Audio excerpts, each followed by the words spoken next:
কইবে কথা যখন আমি তা বলি। এই যে সাহিত্য সাংস্কৃতিক জগতের বিষয়, এগুলো আমাকে দারুণ ভাবে নাড়া দিয়েছিল। আমার পরিবারটা ছিল রাজনৈতিক পরিবার,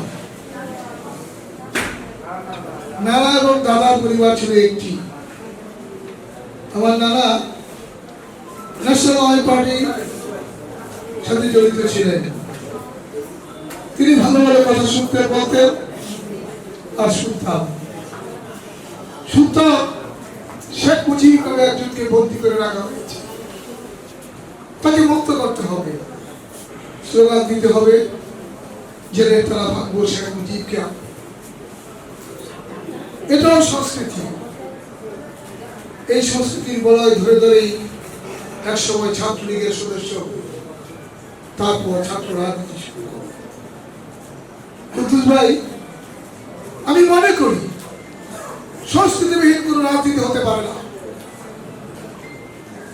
তিলহারাই ঢেউ সাগর পাড়ি দেব রে, এই গান্ধী মুক্তিযুদ্ধে চেতনার এক মানসিক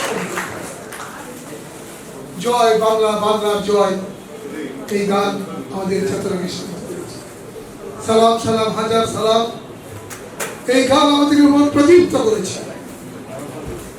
প্রিয় বন্ধুরা আমার, সম্মিলিত সাংস্কৃতিক জোট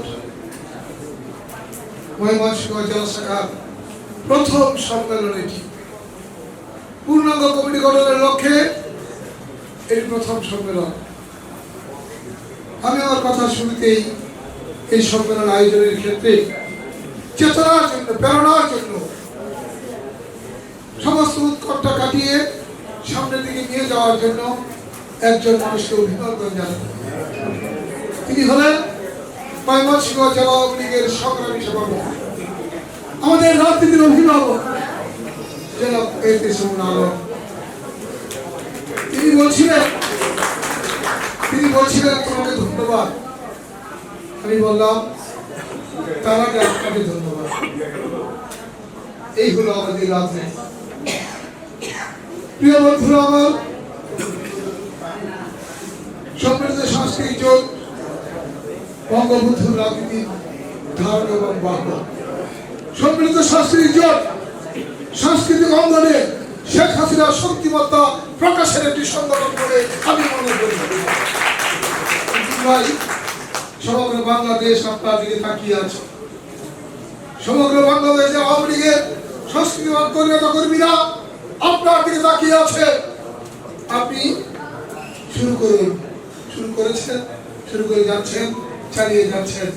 আগামী নির্বাচনে এই সম্মিলিত সাংস্কৃতিক জোট আওয়ামী লীগের মূল হাতিয়ার হোক, আওয়ামী লীগের মাঠের হাতিয়ার হোক, নৌকার হাতিয়ার হোক, এ আহ্বান আমি আপনাদের কাছে